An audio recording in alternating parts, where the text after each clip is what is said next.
Hello everybody, I am Chris and welcome to the outdoors. Currently I need to get this video filmed, but there's a lot of road work going on around by my house, and as you can see right next to me I got all my fishing poles. Down here I got my tackle bag, and I'm going to go ahead and give you guys the rundown of everything I'm using for the 2026 fishing season here in my home state of Michigan.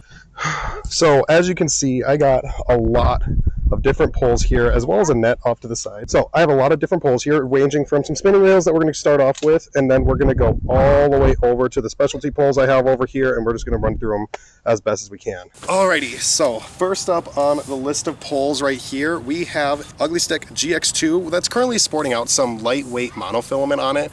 This is a ultra light rod right here. Let me get the specs pulled up for you so you can read it. This is a 4'8" ultra light rod. Hopefully you can see all those details right here.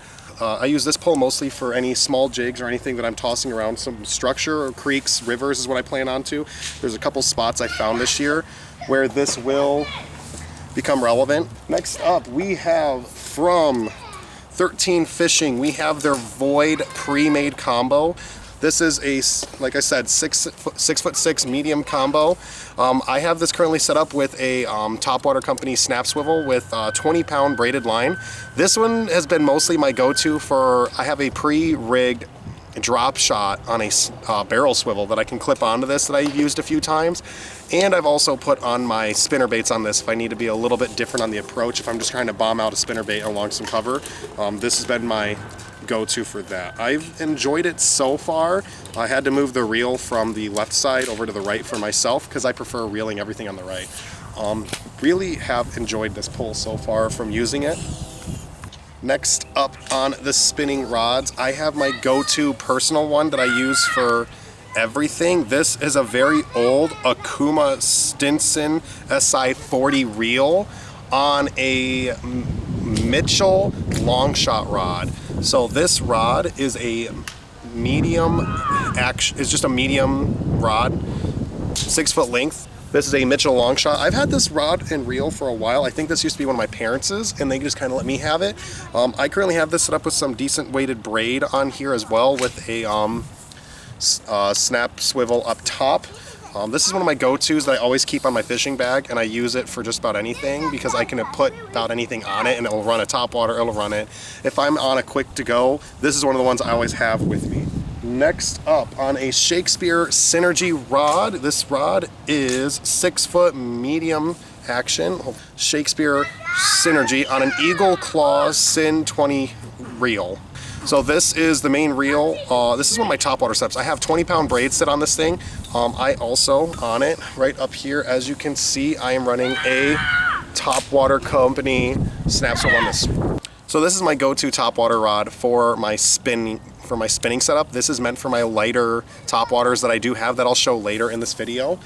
It is really good because of that and only that. My bait caster that I'm going to show next, because after this is going to be all of the bait casters before we get into the specialty rods. This is just my go-to. It's light enough line that I can just toss this out with the lighter frog or any of my other stuff, and then when I reel it in, it's okay. The gear ratio on this isn't the best for topwater, but I have not had issues with it so far.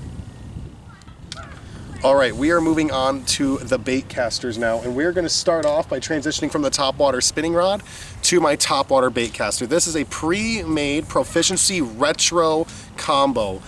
This right here I got this is the entire combo right here, reel and everything. This is a 7 foot medium heavy fast action rod on here. I don't think it's a fast, maybe I added fast by accident, but that is the entire rod and reel specs. I've really enjoyed this reel so far. It casts nice. It has a good gear ratio. I think it's a 6'2" gear ratio. I don't remember for certain. 6'1" gear ratio. So it still spins pretty quick. I've loved this on my topwaters. I can send my whopper ploppers out really, really far, really, really hard, and I've had really good success on this so far. Hopefully I'll start getting all of the fishing that I do with this topwater pole recorded better. I got my chest cam that I've been using so far, and I really, really like it. Okay, moving on. We're going to go from the all-round spinning reel beforehand. So this Mitchell long shot that I was showing earlier, I have a bait caster variant on an Ugly Stik. This is an Invade reel. This is something I got from Ollie's, my first ever bait caster. I purchased from Ollie's at a really good price. And so this is on an Ugly Stik GX2 6-foot medium action pole, and I've loved this thing. This has been my go-to. It's been catching everything for the majority of my fishing so far these last couple of years. I love it. It's got 50-pound braid on right now with a snap swivel attached to the back. I have used this pole the most. I love it to death, and it will always be my go-to so far this year. I've gotten the most time with it, so I feel really locked in, dialed with this. So this is one of my more comfortable ones. And you'll notice a lot of my poles, I prefer a shorter handle than the long ones. Shorter handles are just more comfortable for me, especially when I'm traveling a lot. I don't have that extra length on the back end to deal with, and it just makes it easier for me when I maneuver around. So really like this. This is my go-to bait caster when I'm just using any lure. This is the other rod that's always attached to my back whenever I go with me. Okay. Going up to one of my favorite rods so far this year. It's caught most of my pike that I've gotten this year, and I'll show you the lure I've been using. This is a Zebco 33 rod. This is a 6-foot medium action rod. Not really strong, short handle, but it has an old Shimano Crestfire, a Bantam Crestfire from Shimano. Old reel. Absolutely love. The dial is nice, and it is a dream so far for me. It casts really well. I've been enjoying it. I actually need to add some more line. I recently had an issue, so my thing's a little messed up right now. But it's all messed up. But my go-to I've been using on this has been an underspin from Michigan Hook, from Great Lakes Hooks, I believe is what they are. I'll have a picture of the actual lures I'm using with it. But I'll put like a paddle tail on this, and it has been catching really well. I currently have 50-pound braid on it with a beautiful leader to it right now. I actually had to retie, so the leader is a lot smaller than it used to be. And I have the leader on a barrel swivel. So it's a really nice. This has been catching me almost all of my pike so far this year, the little underspin. And every time I do, almost immediately after a couple casts, I lose it. So I've been spending a lot of money on Great Lakes Hooks. I'm pretty sure it's Great Lakes Hooks. We are gonna get to one of the main tied-on setups that I actually forgot to retie. This right here is one of the Shakespeare Alpha combos that you can buy at the store. I bought it at mine. It is a decent bait caster. It's a 6:2 gear ratio. So this probably should have been a topwater bait caster for me, but I actually made this more of a, so this has been my stupid tube setup. So all of my tubes that I've been using, I've been catching a lot of fish recently on soft plastic tubes, and I've been having this one hard tied. I had this out recently, and I actually had to break off the line on the last trip I went with it because I snagged and I just haven't had a chance to retie it. I should retie it now, but everything's in the bag, and I'll show you what I've been using so far. Absolutely love this reel. I currently have the backing with the monofilament that came stock with this reel, and then I have a 15-pound fluorocarbon leader to it. So I have most of my line as fluorocarbon, while some of it, the backing has been monofilament. I don't like having my leader line tied to where when I cast out it's there. I sometimes lack my confidence with the knots I tie for my leader lines, so I bury my leader line, my knot for my leader line deep in it. So there's probably like a good 20 yards of fluorocarbon on this bait caster. Just like the last one, here is another another Shakespeare Alpha pre-made combo that I have purchased as well. And this one is my Texas rig setup. So currently I have a soft plastic fluke. I think this is a Berkley fluke. I don't know for certain what brand I am, with the 1/8 ounce bullet weight on there. Like I was saying for the other bait caster, the knot for the leader line is actually buried inside of this. So there's probably same thing, about 20 yards of fluorocarbon leader to this before you actually get to the monofilament backbone. It's, again, just a preference for me, because if I have it to where the leader knot gets out, I just feel worried that something could happen and I'm just gonna lose way too much line out in the water. And the last thing I wanna do when I'm out fishing is leaving too much fishing line in the waters, because that just leads to more snags in the future, and I really don't like polluting the water that way, because I believe it does pollute the water. Now we're gonna get into the awesome specialty rods that I run and that I will be having available for me. And this is one of my old ones that I've been using for a while, and it is my Fishbones travel rod. This is actually a 6-foot. Yeah, this is a 6-foot telescopic rod, to where if I were to open the bail up, I could extend this out and make it a 6-foot pole. I really like it's compact. It has a really good bearing to it. I currently have 50-pound braid, I think is this, with a steel leader. The reason I'm running a steel leader is because that way this doesn't knot up on the front, and if it's reeled down, it's all compact and safe. So if I were to open the bail up, I can slide this open and make it to where it becomes a full 6-foot fishing rod, and I think that's really good. I use it as a travel rod, so if I'm going place to place, if this is in my car, I can easily grab some lures at a store and just start fishing. And taking it down is really easy, as long as I keep tension on the reel handle and just reel as I bring them down. It doesn't wind knot me, and it keeps everything pretty safe. And just like that, it's compact, it's like barely over a foot, and I love this rod. I've used it quite a bit, and I've caught a few fish on this too when I went out and about. I don't think everyone needs this, but it is a very nice thing to have. I used to keep a small little blue tackle box that had like 12 different lures in it, and I can just go place to place and just fish with it. All right, next on our specialty rods, we're actually gonna be doing 4 of these in a row, and that is my catfish rods. Right here is the first one with a spinning reel. I have an old Shakespeare excursion on here.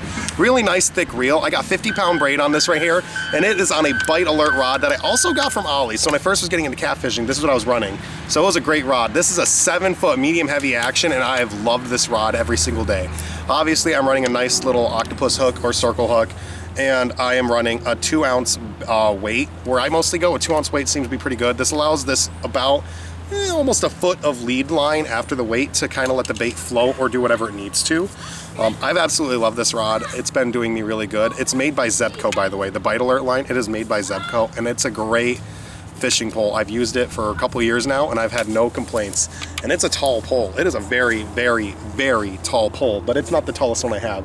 And we're about to get to the next one that's much taller than this one right here.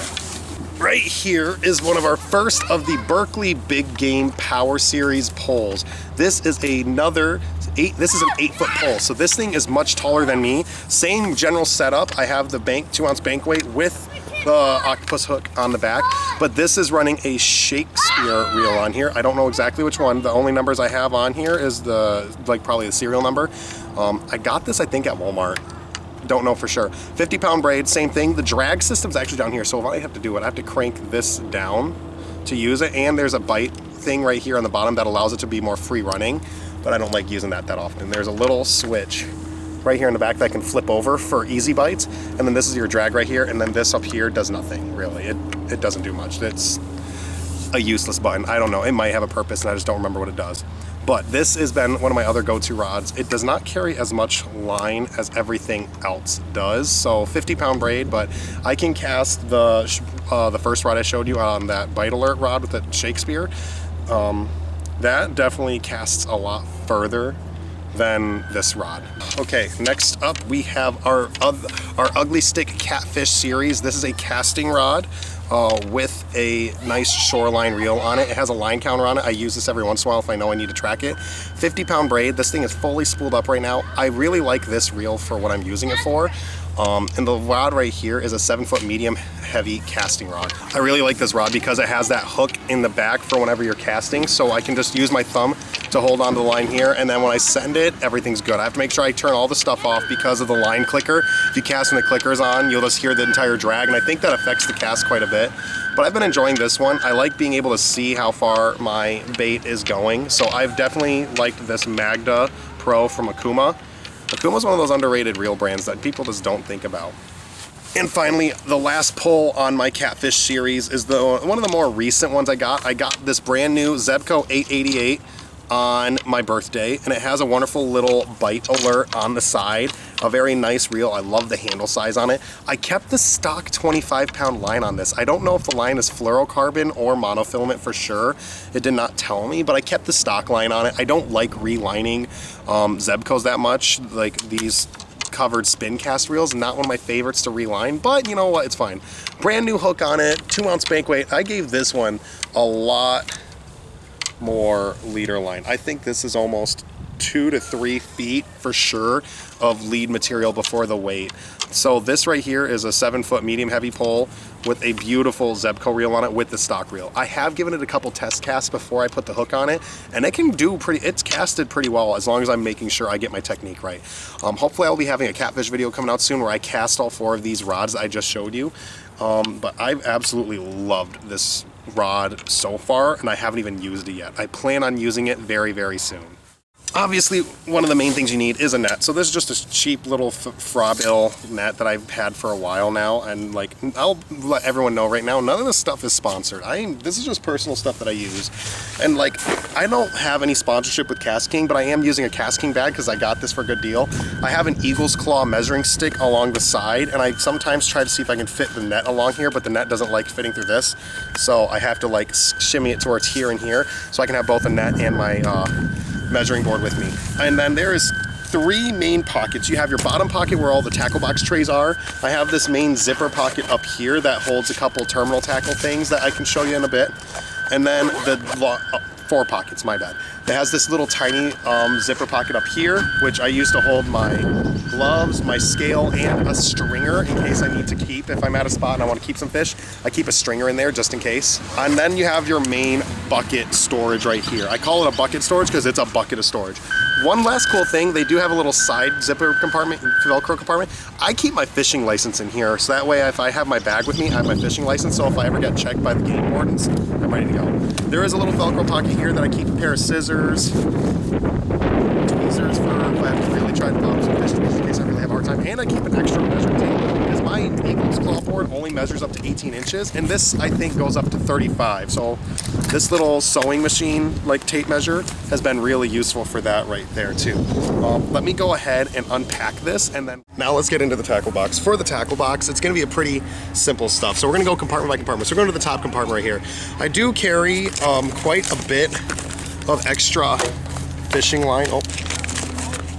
For the inside, for the top bucket compartment, I carry a lot of different fishing lines. So I got some spider wire Stealth. Like again, none of this stuff is sponsored. This is just what I keep in my bag. So I got like spider wire Stealth. I have some KastKing fluorocarbon. I have some monofilament from Eagle's Claw. I got some cheap discount braid, premium polar blade from Ice Fish. So this is probably gonna be something I use on a different type of rod. I got some big game 20-pound braid, 50-pound braid, and some 15-pound fluorocarbon. And I do keep a good amount of soft plastics in here. So some of the soft plastics like the soft plastics I keep in bags. I have some Max Lure lizard baits. I have some Lunker City flukes. I have some Great Lakes Finesse little minnows that I'm gonna put on some jig heads. And then this is what I was talking about, that one spinner bait I was talking about, the Great Lakes Finesse bait that I have on the other pole. This one right here, I use Rage Swimmers on this. I just take a Rage Swimmer. Rage Swimmers or Crush Shitty Mares is the other one I like to use a lot if I can. If I can get my hand on it, I'll use a mare for sure. But I just take it and I find it and I just work it through. Just like so. And just like that, I bring it up a little bit so that way we can grab on the hook of the bait holder.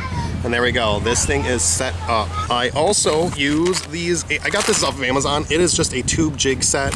It is what I've been using. I've been using a lot of the whites, but I have not gotten to the other colors. It comes with all the hooks and the soft plastic tubes that I like to use. It has a lot of colors. I've been using a lot of the whites recently.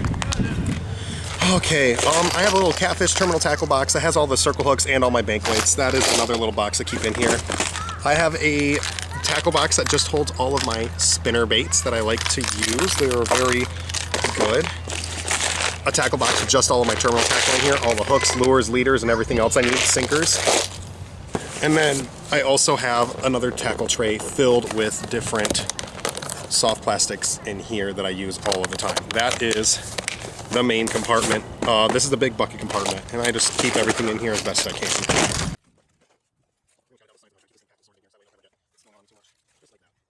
The middle zipper, where I keep some terminal tackle in here, like, okay, we're gonna go through it all. I got a couple random bobbers in here.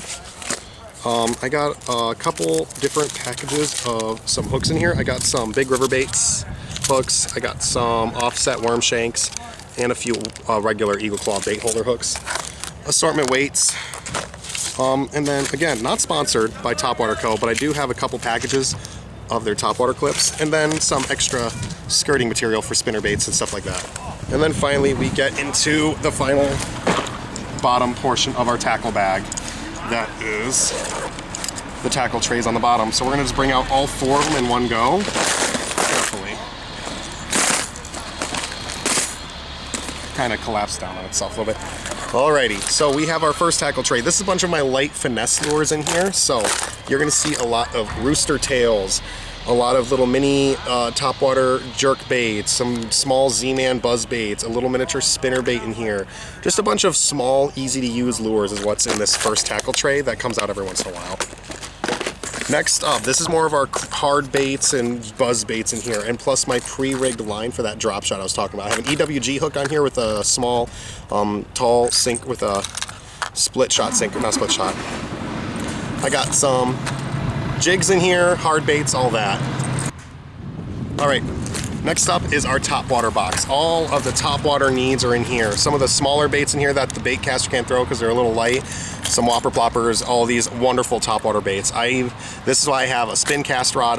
This is why I have a spinning reel for topwater and the bait caster, because I have a really big frog in here, and then I got some little ones in here that are too light. So this is the topwater box. I've been using this a bit more so far this year. And then finally, this is kind of the last like heavy lure box. So I got some spoons in here that I use for my pike fishing. I got some pre-set up tube jigs with the eyelets showing, so that way I can put them on real quick.